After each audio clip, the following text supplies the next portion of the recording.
en México con respecto a la situación del cannabis, que, como todos sabemos, pues está como cosa pendiente para el gobierno en turno. Me presento, mi nombre es Juan José Sirión Lee, soy licenciado en Derecho por la Universidad Intercontinental, maestro en Derecho por la UNAM, doctorante por la UNAM y profesor de Filosofía del Derecho por oposición de la Facultad de Derecho de la UNAM. Es simpático cómo llegué aquí. ¿Por qué? Pues porque en realidad yo soy presidente de una asociación civil que se llama México y el Mundo Vapeando, en la que nos hemos encargado de pelear con base en litigio estratégico por la regulación del uso de los cigarros electrónicos, que contienen nicotina.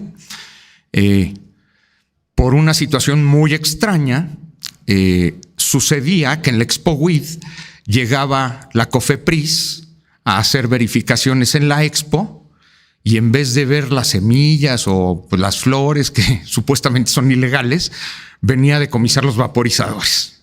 Entonces, la gente que organiza la Expo Weed se contactó con el organizador de una expo de vapeo y le dijo, oye, ¿quién es tu abogado? Porque llegan a nuestra expo y no se llevan nada de marihuana, se llevan los vaporizadores. Entonces, pues para que tu abogado que sabe de vaporizadores se venga para acá. Y bueno, pues terminé asesorando estas expos organizadas que se conocen como Expo Weed.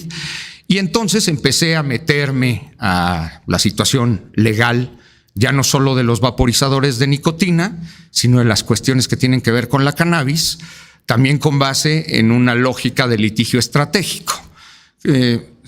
A los abogados nos encanta usar términos acá muy rimbombantes. Eso de litigio estratégico se oye como, no.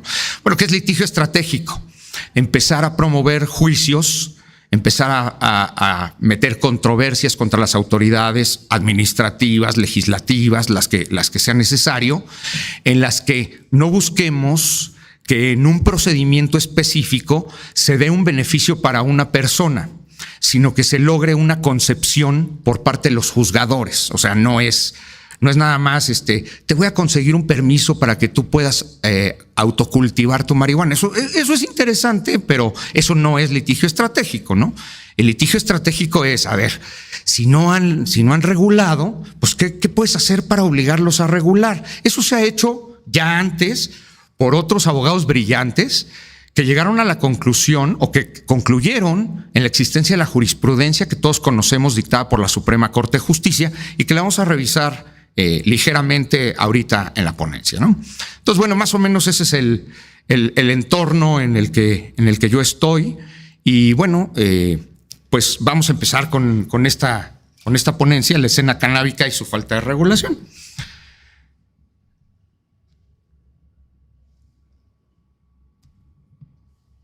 ¿Con cuál se cambia? Flechas derechas. ¿Con este? Mira. Excelente, muchas gracias. Como no puedo huir de mis raíces de profesor, pues creo que primero tenemos que tener una idea del contexto histórico de la cannabis en México para entender dónde está la primera prohibición, que fue la que al final del camino se nos heredó hasta nuestros tiempos. Como todos o la gran mayoría de ustedes sabe, la marihuana llega a México proveniente de España. Se sabe que ya desde Cristóbal Colón venía la marihuana en forma de cuerdas y de ropa. También traían semillas porque se utilizaba el cáñamo con el objeto de hacer textiles, ¿no? Pero sí hay una documentación precisa de que un señor que se llama Pedro Cuadrado trajo semillas de marihuana junto con Hernán Cortés, o sea, no con Colón, sino con Cortés, con el objeto de utilizarla para fabricar cuerdas y tela. Posteriormente, se trató de que el cultivo del cáñamo se extendiera por toda la Nueva España, considerando el delicioso y hermoso clima que tenemos en este país. Se creía que iba a ser fácil cultivar la marihuana, pero por cuestiones de falta de técnica no prosperaron los cultivos como se esperaba. No había prohibición, la corona española promovía que se sembrara el cáñamo, o sea, era una de las plantas que más se utilizaba, sobre todo en la cuestión textil, ¿no? Desgraciadamente, con todas las cuestiones favorables del clima, no se logró que se extendiera como se esperaba, ¿no? En el virreinato se tiene conocimiento de que existe una prohibición para el uso recreativo de la marihuana, mientras que se promovía que el cáñamo se cultivara en todo el país. La cuestión de utilizar la marihuana desde una perspectiva recreativa se estaba prohibiendo de manera expresa y aludiendo a las cuestiones que ustedes saben que los españoles impusieron en este país, ¿no? Decían, no, pues los indios están consumiendo la flor del cáñamo con el objeto de tener pláticas con el demonio, ¿no? Ya ven que nos vinieron a evangelizar al final del camino. Entonces, también saben todos ustedes que los pueblos originarios de México utilizaban diferentes psicotrópicos para hacer diferentes rituales, ¿no? Descubren que la flor sirve para estos fines y pues la empiezan a consumir. Muy espantados sobre todo la nobleza, dicen, no, pues a ver, hay que prohibir que la utilicen. Vale la pena también destacar, no está aquí, ¿verdad? No. Ya desde la Inquisición estaban diciendo, no, pues utilizan esto para hablar con el diablo. Sin embargo, por otro lado, no lo puse aquí, sin embargo, por otro lado, los jesuitas fueron los primeros que empezaron a enseñar cómo la marihuana tenía propiedades medicinales. O sea, por un lado la Inquisición diciendo bola de satánicos y por otro lado los jesuitas eran los que decían, no, miren, tiene ciertas propiedades medicinales que se pueden utilizar. En la actualidad seguimos igual, ¿no? Los jesuitas siguen siendo los sacerdotes que son como más cultos y los que son solamente ideólogos, pues son el equivalente a la Constitución, ¿no? Entonces, desde los años 30 de 1800 ya se tiene, nos brincamos esta etapa en que pues se sembraba, pero no se lograba que las cosechas estuvieran bien, se prohibía el uso por parte de la corona a los originales, porque pues no le veían que el uso lúdico fuera benéfico a la sociedad. Y llegamos a 1830, más o menos, ¿sí? En donde se sabe que se empieza a utilizar como medicina y al mismo tiempo como una droga recreativa. Posteriormente, en el año de 1858, más o menos, se tiene documentado que se utilizaba la marihuana, sobre todo por parte de los soldados. Hace rato estaba Fernanda Tapia haciendo un programa y comentaba que su abuelita se encontró en una casa, ahí una bachita que seguramente un soldado dejó. Fíjense cómo coinciden las historias reales con lo que tenemos como datos históricos, ¿no?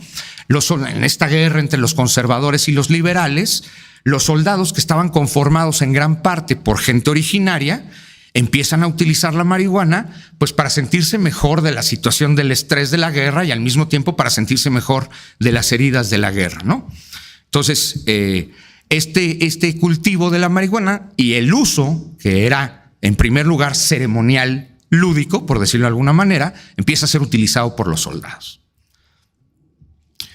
Ya cuando comienza el siglo XX, se empieza a tomar desde una perspectiva científica la decisión de estudiar el cannabis. ¿Por qué? Porque todo lo que había en los medios era, pues esto es, ya saben, obra del diablo y solamente sirve para cuestiones satánicas y la gente que utiliza el cannabis es proclive a cometer delitos, etcétera. Hasta que más o menos a principios del siglo XX, ¿sí?, empieza a haber una idea de empezar a estudiarla para tratar de ver si efectivamente se le podían atribuir esas propiedades de falta de control y agresividad a los usuarios, ¿no? Sabemos que la primer prohibición expresa por parte del gobierno mexicano se da en el año de 1920. Aunque vi por ahí un documental en el que referían que se tenía también documentado una detención a unos hermanos que estaban vendiendo un costal de marihuana en el Zócalo en el año 1906, cuando no había prohibición expresa. Y decía la persona que estaban entrevistando en este documental que los habían detenido por un delito parecido a delitos contra la salud, ya desde 1906, ¿no? En 1920 ya se da una prohibición expresa, ¿sí? Estas disposiciones hacen una prohibición en el artículo 5 de la comercialización de la marihuana. al principio de los años 30, ¿sí?, se empieza también a criminalizar el uso, aunque, hago un paréntesis, ya sabemos que este país, México, tenemos un problema muy grande. Y acuérdense de un término que a los americanos les gusta mucho: law enforcement. Esta palabra de law enforcement, nosotros los mexicanos decimos hacer cumplir la ley, pero no es eso. No es hacer cumplir la ley. Law enforcement es el ánimo que tiene la gente de que si viola la ley será acreedora a una sanción. Son dos cosas muy diferentes. Los mexicanos tenemos todo menos law enforcement. Yo me paso un alto, me paro un policía, me peleo con el policía, aunque yo sé que me pasé el alto. Ese es el carácter de los mexicanos. En Estados Unidos no es así. Por eso suceden tantas tragedias de que balacean a un mexicano porque se opuso a una revisión de un policía, porque él cree que los puede tratar como en México, y los policías americanos te rebelas tantito y te disparan. ¿Sí? ¿Por qué? Porque esa noción de law enforcement está muy clara para los americanos, no para nosotros. Eso no digo que esté mal. Lo que digo es que conlleva un problema para la aplicación de la norma, ¿no? Esto verán cómo tiene muchísimas consecuencias a la situación actual en la que toda la comercialización de la cannabis se ha quedado en un mercado grisáceo en el que, pues, además de que no hay law enforcement y no hay reglas claras, pues cada quien hace lo que quiere, ¿no? Y ese es un problema enorme. Bueno, vi por ahí que este doctor Leopoldo Salazar Viniegra inicia estudios sobre la marihuana y concluye que todo lo que los medios de comunicación de la época, evidentemente, habían dicho de que esto hacía criminales a la gente, etcétera, son mentira. Y escribe un texto al que le nombra El mito de la marihuana en el año 1938 y da a conocer cómo todo esto que se había hablado de la marihuana es mentira. Vale la pena destacar que este señor trabajaba en la Secretaría de Salud, o sea, es un médico del propio gobierno de la época, ¿sí? En los mismos años 30 se crea esta policía antinarcóticos mexicana que, pues, para variar, apenas su creación empieza a tener mala fama de cuestiones de corrupción. Inclusive al director de esa policía lo meten a la cárcel por encubrir a una persona que vendía marihuana. O sea, a ese grado estaba. No ha cambiado mucho la situación de nuestra policía, desgraciadamente, ¿no? Pero aquí viene lo más interesante, ¿no? El 17 de febrero de 1940 se publica el Reglamento Federal de Toxicomanías. Otro paréntesis que quiero hacer es: no podemos criticar al pasado con la visión del presente, ¿no? Oímos toxicomanía y se nos hace una palabra agresivísima, ya se agandallaron aquí a la mitad de la gente, o sea, mal, ¿no? Pero pues en los años 40 pues era un término apropiado para describir qué era lo que pretendía hacer. Y fíjense qué chistoso, un presidente que pues, creo que nunca han oído hablar de él, que se llama Lázaro Cárdenas, ¿sí?, muy progresista, hace este documento en el que dice que la persecución de los viciosos, que se hace conforme al reglamento que existía del año 1931, es contraria al concepto de justicia que actualmente priva, toda vez que debe conceptuarse al vicioso más como enfermo, a quien hay que atender y curar, que como verdadero delincuente que debe sufrir una pena. Entonces, revoca ese reglamento de 1931 y abre unas clínicas y dispensarios, pretende abrir unas clínicas y dispensarios con el objeto no solamente de tratar a la gente que consume no solo marihuana, sino otro tipo de drogas, sino que desde el Estado se les proporcione, ¿sí? Muy buenas intenciones, sí. Una cuestión racional que nosotros podemos ver como progresista también, ¿sí? Dice después que el único resultado obtenido con la aplicación del referido reglamento de 1931 ha sido la del encarecimiento excesivo de las drogas y hacer que por esa circunstancia se obtengan grandes provechos por los tratantes. O sea, lo que todos sabemos a la fecha, ¿no? Esto está súper bonito. Inclusive hace poco hicieron ahí un evento en el que se conmemoraba un aniversario de esta maniobra heroica por parte del presidente Lázaro Cárdenas, pero fíjense nada más, estamos hablando de que esto se publicó el 17 de febrero de 1940, ¿sí? Para el 3 de julio de 1940, o sea, 3 meses después prácticamente, se emite un decreto que suspende la vigencia del Reglamento Federal de Toxicomanía. Esta suspensión del decreto se atribuye a la existencia de la Segunda Guerra Mundial y de que la gran mayoría de los fármacos o sustancias que se compraban para los dispensarios y las clínicas venían de Europa. Y entonces el presidente se encuentra con que no tiene posibilidad de cubrir estas necesidades y suspende el reglamento. O sea, esta buena voluntad duró 3 meses. ¿Ok? De ahí no hay cambio. Se queda una prohibición que llega hasta nuestros días, porque ustedes saben que pues todavía vivimos en una semiprohibición, o sea, todavía no podemos decir que la circunstancia sea de que el consumo sabemos que de entrada sí lo es, pero la comercialización de la cannabis sea legal. Entonces, bueno, pues hasta aquí le paramos con la cuestión histórica, ¿sí? Hay teorías de la conspiración que no suenan tan alejadas de la realidad, ¿sí? En que dicen que la prohibición del gobierno mexicano obedece a intereses imperialistas norteamericanos que privilegiaban el cultivo del algodón en Estados Unidos.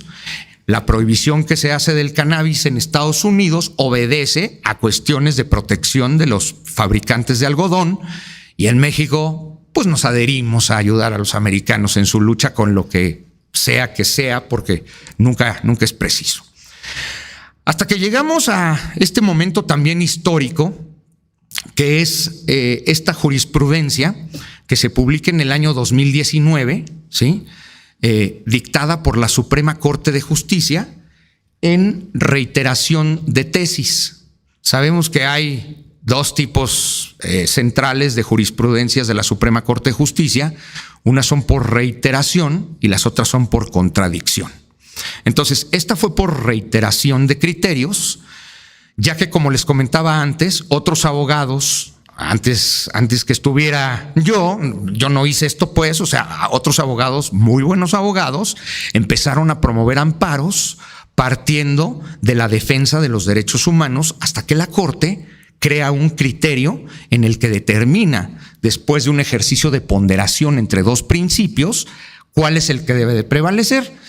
Y déjenme tratar de explicar esto sin muchos tecnicismos, porque sé que para los que no son abogados hay cosas que no son muy claras. A los abogados nos encanta decir tecnicismos para que nadie entienda. O sea, la verdad no se nos da superioridad moral o algo así de, bueno, vamos a hablar de la ponderación y la armonización.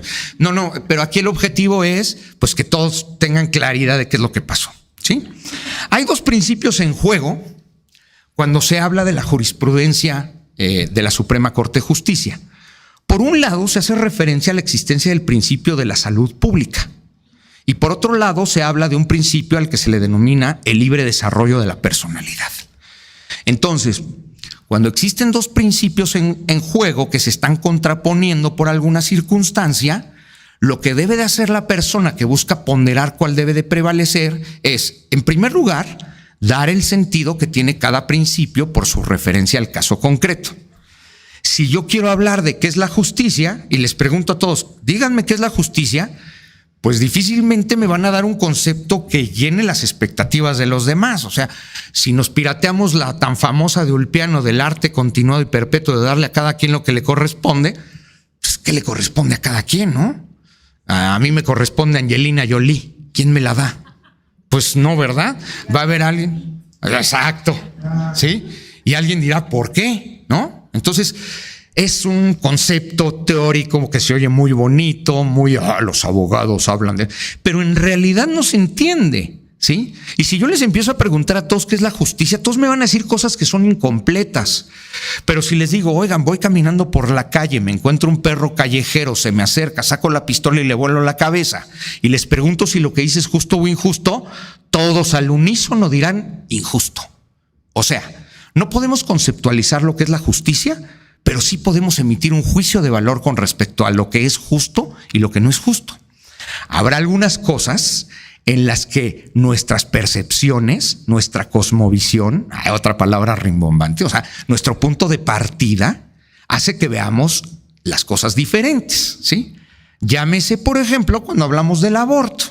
Hablamos del aborto y el 50% está a favor de que las mujeres interrumpan el embarazo y el 50% está en contra. ¿Por qué? Porque partimos de cosmovisiones diferentes, ¿sí? Pero hay algunas otras cosas que sí son claramente estándar, universales, que todos opinamos lo mismo. Lo del perro, ¿hay alguien que crea que hice bien matando al perro? No, ¿verdad? Ya si después me dicen, bueno, pero ¿por qué le disparaste al perro? Es que estaba rabioso, me quería morder a mi hija, bla, bla, bla. Entonces dicen, bueno, tenía cierta razón, no estuvo tan mal que lo hubiera matado. Se iba a morir de todas formas, tenía rabia. Casi siempre a todos les importa más la situación del perro que la integridad mía en el ejemplo, pero bueno, va a haber puntos en los que cada vez haya menos conformidad con el criterio, ¿no? Entonces, lo primero que tenemos que hacer es decir, si decimos salud pública, ¿qué quiere decir salud pública? Y si decimos libre desarrollo de la personalidad, ¿qué es libre desarrollo de la personalidad? Para que podamos compararlos, podamos contrastarlos, podemos ponderarlo, podamos hacer una correcta, y les doy otra palabra de abogado padre, justipreciación, y entonces determinemos cuál de los dos prevalece. Eso fue lo que hizo la Suprema Corte de Justicia. Dijo, si pensamos en la idea de salud pública, que en realidad no es palpable, porque prohibir la marihuana, no tenemos ni la más remota idea de en qué incide en la salud pública. Lo único que incide es en una cuestión prejuiciosa e ideológica de decir que fumar marihuana está mal. Pero esto es un prejuicio ideológico, ¿sí? Y eso no es motivo de la ley. La ley no está para que un caprichoso diga lo que está bien y lo que está mal. Si dices que está algo mal, necesitas justificarlo. Estamos hablando de un Estado democrático como el de la actualidad, y digo el democrático entre comillas, pero hablando a nivel mundial, sí hay estados democráticos en la actualidad muy diferentes a los estados totalitarios de antes, donde el rey decía, los que se vayan a Escocia tendrán el derecho de pernada, y todos se fregaban, ¿sí? Y ahora, si alguien saliera con una cosa de esas, se le va encima a todo el mundo, especialmente las mujeres, ¿no? Entonces, al final lo que decide la Corte es la intensidad en el daño personal de hacer una prohibición absoluta es muy intensa y poco justificada, cuando existen otros mecanismos por los cuales se puede tener un correcto uso de este tipo de cosas, donde tanto el libre desarrollo de la personalidad se debe de privilegiar como otros derechos humanos, ¿sí? Entonces, esto es el parteaguas de la noción de legalización del cannabis en México, o sea, de la legalización moderna, ¿no? Porque ya veíamos que Lázaro Cárdenas ya había hecho algo, ¿no? Entonces, ¿qué es lo que ha pasado en la realidad? La Suprema Corte de Justicia, además de esta jurisprudencia, después un amparo posterior en el que obliga a la Cámara, al Congreso de la Unión a regular, nos hemos dado cuenta que el Congreso de la Unión no ha regulado. ¿Por qué no ha regulado? Estaba el ponente anterior diciendo, tarde o temprano se regulará y esperemos que pronto. Sí, pero bueno, ¿por qué no se ha regulado si inclusive hay la amenaza de la Corte de te voy a aplicar las sanciones que prevé la ley de amparo si no regulas? Y aún así no lo hacen, ¿sí? Y entonces, ¿qué es lo que han creado? Han creado una situación en la que hay un entorno grisáceo en el que, recordarán ustedes, antes de que terminara el sexenio de Peña Nieto, salieron unos lineamientos para la comercialización de productos que contenían CBD, ¿no? Hubo personas que presentaron solicitudes de permiso con base en estos lineamientos y obtuvieron permisos. Entonces hay quien tiene permisos para comercializar esto. Hubo otros que solicitaron el permiso, revocaron los lineamientos y se quedaron a la mitad del trámite de los permisos y que ahorita están peleándose con amparos diciendo no, cuando yo lo presenté estaba todavía, entonces me tienes que autorizar. Y hubo otros que estaban preparando su solicitud y se les fue el tren. Y también se quedaron así y también presentaron amparos diciendo es que yo tenía la intención de hacerlo, ¿no? Entonces, estamos en un ambiente en el que la gente que comercializa estos productos se me acerca y me dice, oye, pero Panchito me dice que él sí puede comercializar y que tiene permisos de la COFEPRIS. Y bueno, yo le digo, pues dile que te enseñe el permiso. A lo mejor lo sacó cuando estaban los lineamientos, ¿no?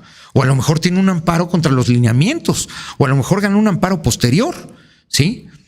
Pero la realidad es que no tenemos la certeza, que es lo que tanto nos gusta a los abogados, de cómo se puede comercializar el producto en México. O sea, tengo que estar adivinando cada uno de los que pretende comercializar, si tiene permiso, me está choreando o lo está haciendo todo ilegal y me está diciendo que es legal. Y eso es un problema muy grande. A los abogados lo que más nos gusta en esta vida se llama certeza, ¿verdad? La certeza jurídica es lo que más nos importa. Ay, está haciendo un poco de calor. Cuando estamos asesorando a cualquier persona, lo que nosotros pretendemos brindarle a esta persona es certeza. Lo que menos hay en la comercialización de la cannabis es certeza. ¿Ok? Entonces, voy a pretender analizar someramente esos derechos humanos que son necesarios para entender por qué no puede haber una prohibición.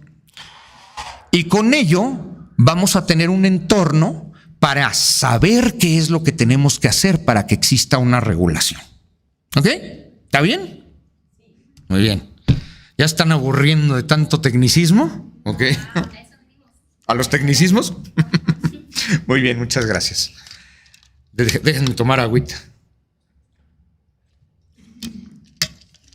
Lo primero es el libre desarrollo de la personalidad. Como yo les comenté al principio, yo empecé con la cuestión del activismo por las prohibiciones que han hecho de los cigarros electrónicos, del vapeo de nicotina, que prácticamente en todo el mundo está permitido y en México lo prohíben de unas formas increíbles y por unos intereses más oscuros que no voy a develar en este momento. ¿Ok?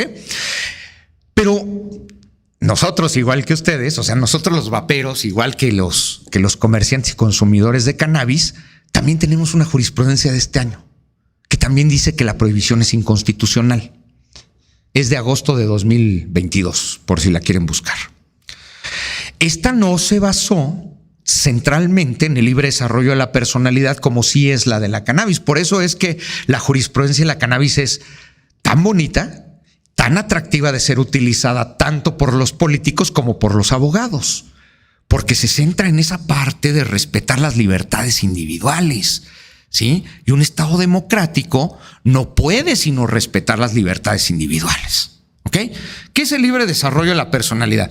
Esto que está transcrito en la lámina, que no voy a leer, si ustedes quieren échenle un vistazo, es una jurisprudencia de la Corte, porque ese es otro truco que tenemos los abogados muy bueno, ¿eh?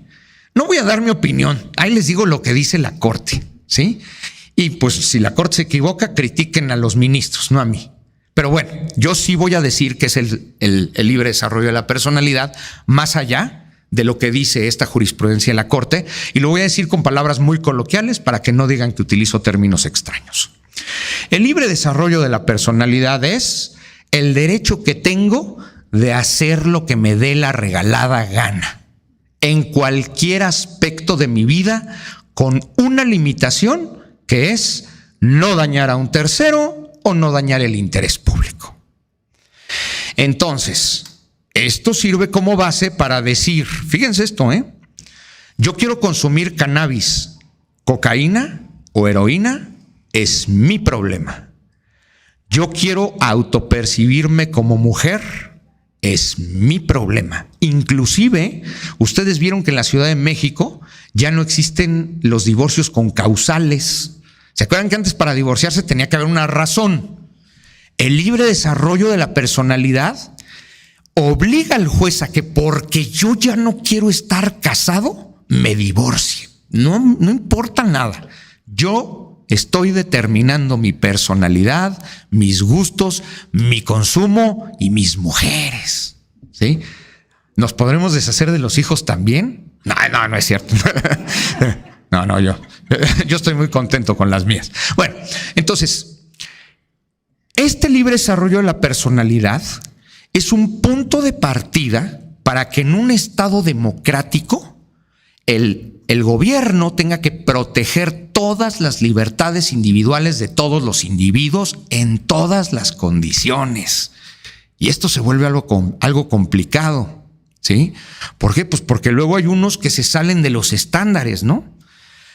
¿Qué es este tipo de eventos como el Expo WID, sino un evento que, independientemente de la promoción comercial, busca normalizar el uso del cannabis. O sea, aquí no venimos a decir, hijo, estos marihuanos. Al contrario, lo que venimos es a ver que esto es algo tan normal como el que le gusta fumar cigarro, puro pipa, vapear o consumir cocaína.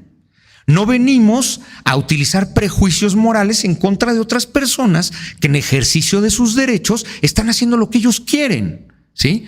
Al mismo tiempo, no esperamos que nadie nos critique por querer algo porque estamos ejerciendo el mismo derecho, ¿no?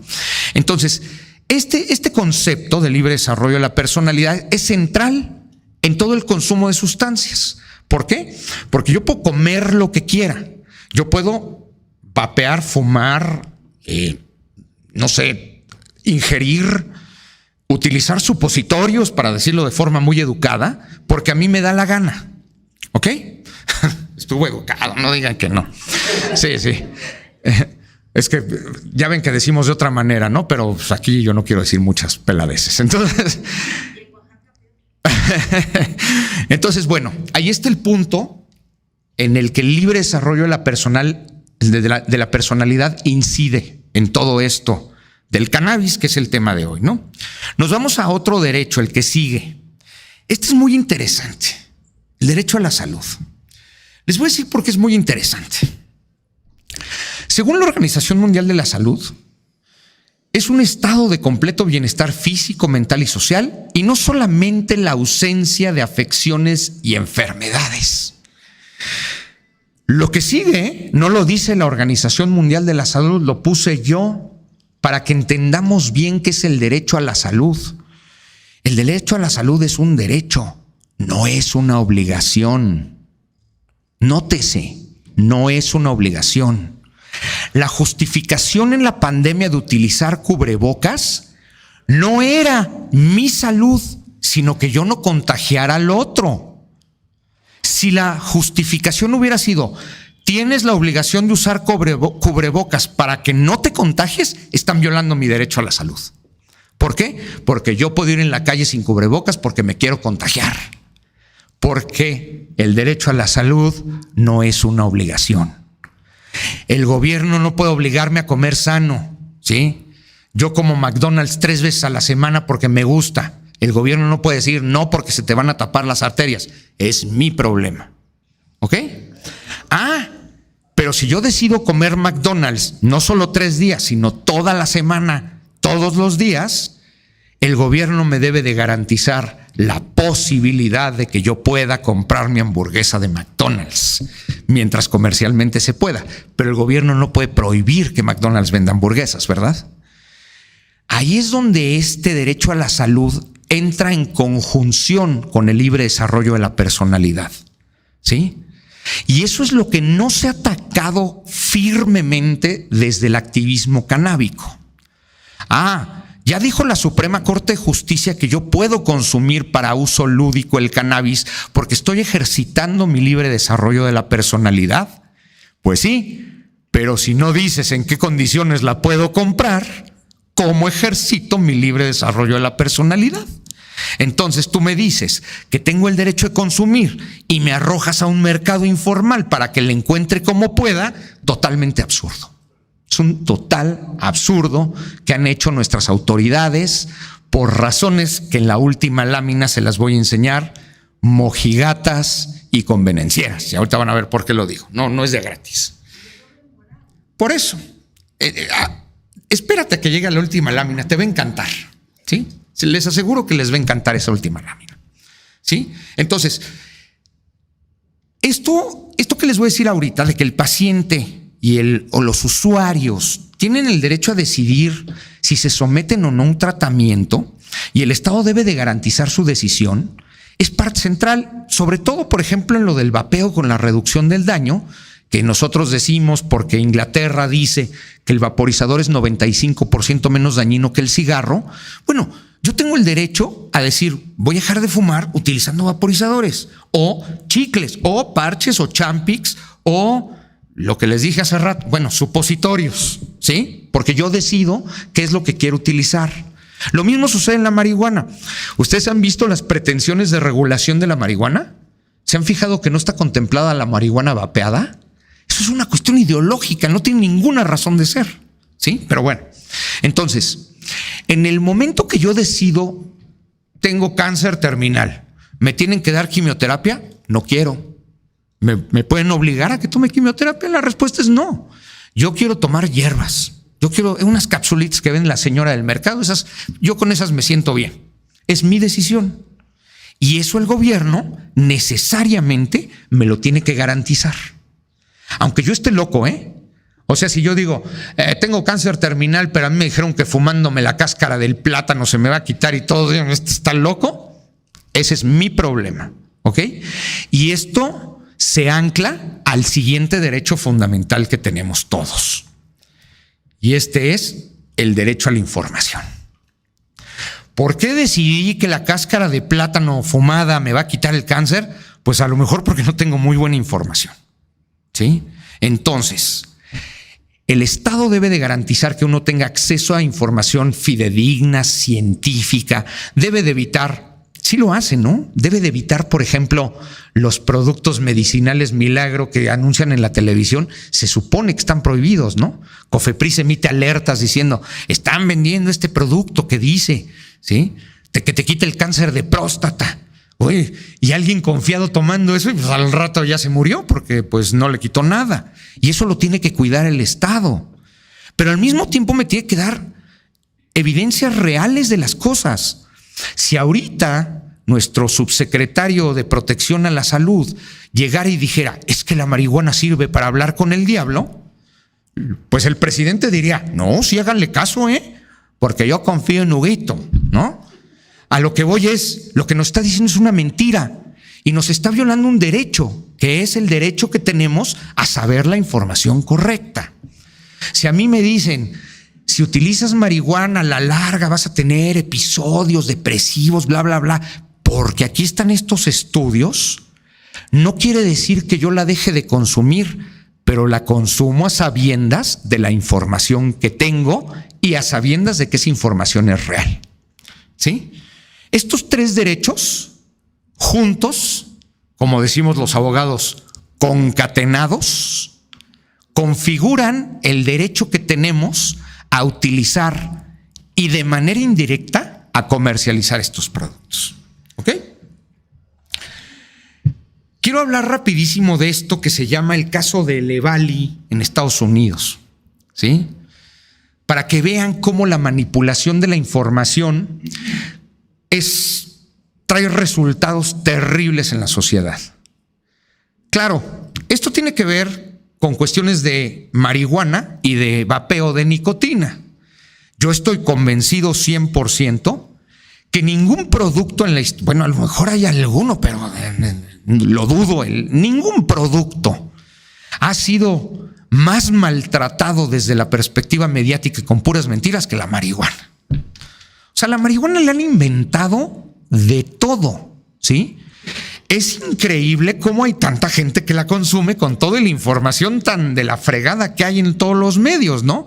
Entonces, lo primero que hace una persona es decir, oye, si fuera tan malo nadie la consumiría, ¿no? ¿Han visto por ahí que hay una droga en Brasil que es sintética y que la gente que la consume muere en menos de un año?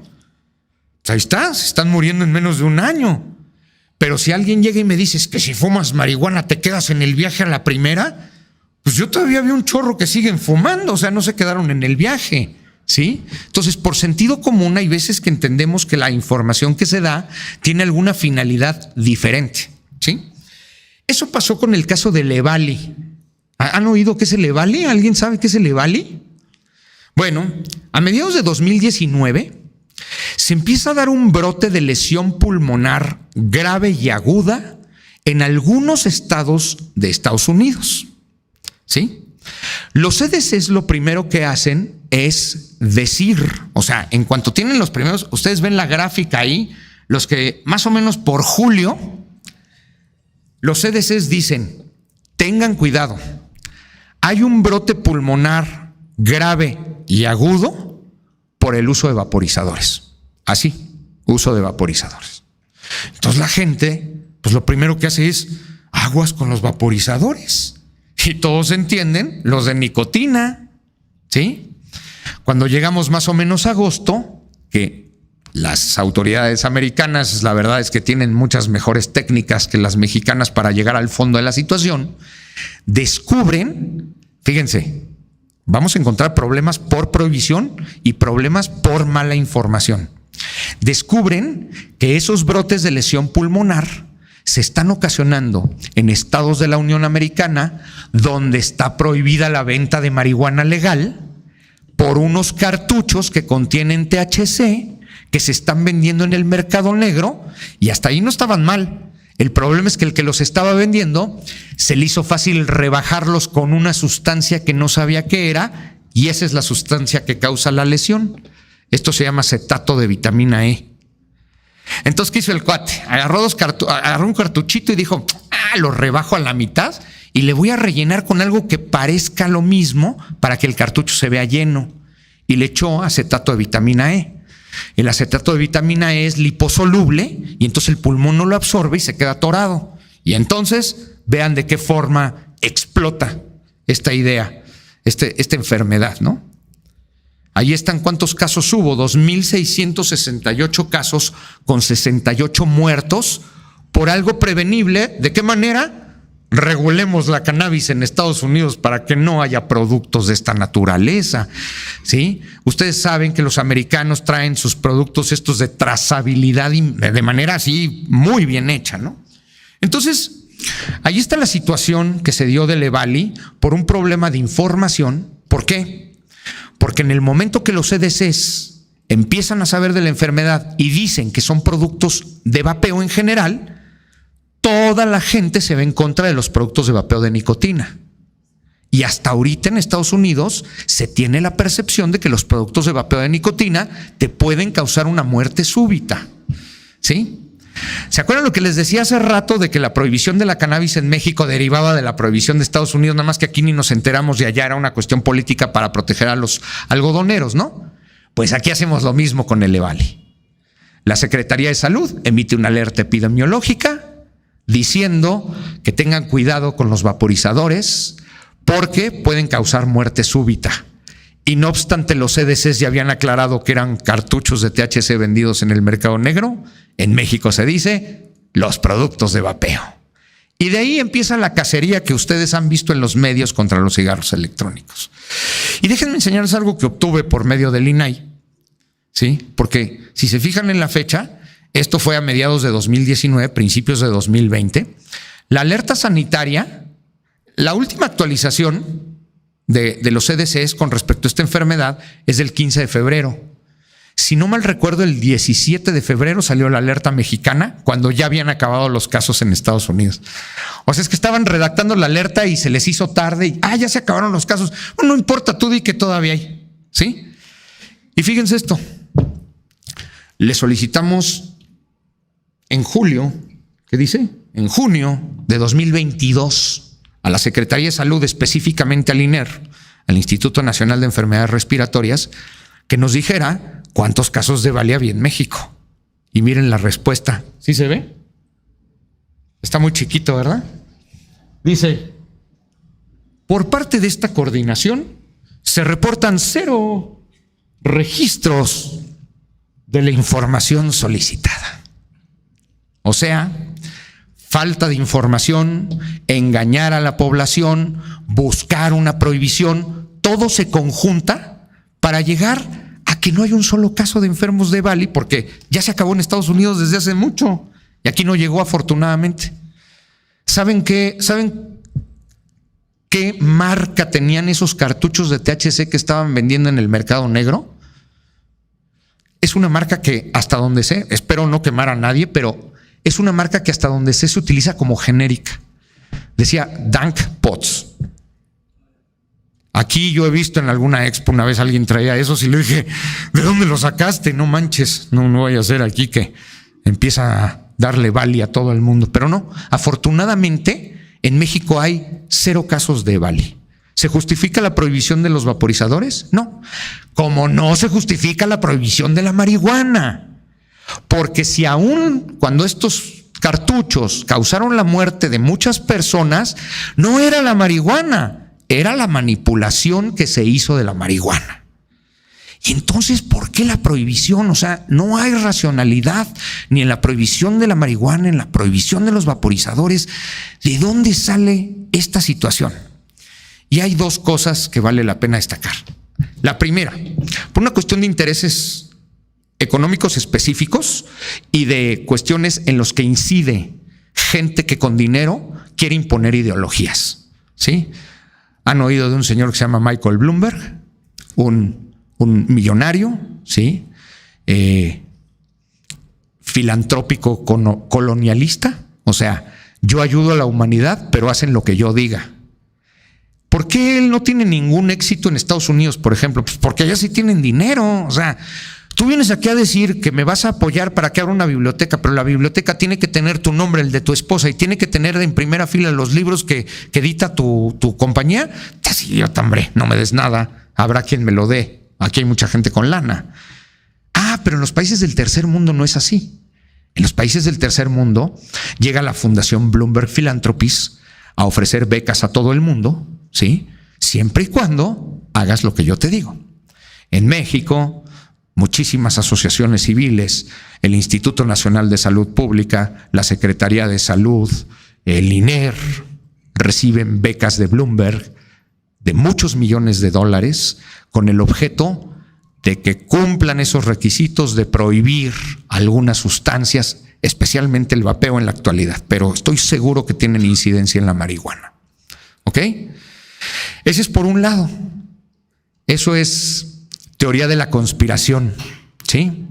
Bueno, cada quien sabrá si es teoría de la conspiración o es la realidad.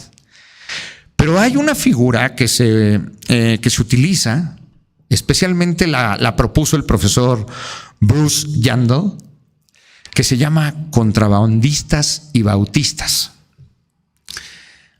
En inglés es bootleggers and Baptists. ¿Ok? Esto parte de una situación en la que en un pueblo le están pidiendo al presidente municipal, para trasladarlo a México, que prohíba la venta de alcohol los domingos, que haya una prohibición expresa de venta de alcohol los domingos. Quien lo promueve es la Iglesia Bautista del estado, no, del pueblito. Ellos dicen, híjole, pues no podemos lograr que prohíban el alcohol todo el tiempo, pero por lo menos un día ya es ganancia. Menos pecadores que van a tomar alcohol un día a la semana. ¿Ok?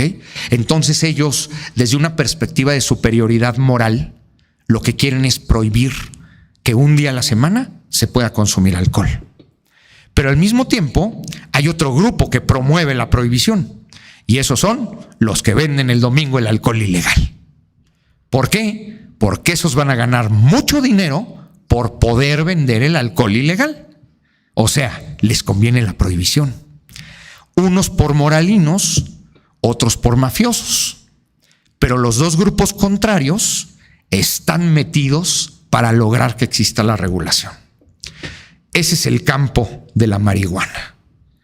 Me sorprende sobremanera escuchar razonamientos de un senador, cuyo partido no diré, diciendo, no, sí, el libre desarrollo de la personalidad según la Corte les permite fumar marihuana, pero yo no quiero que al parque donde asisto con mis hijos haya un tipo malo y feo fumando marihuana.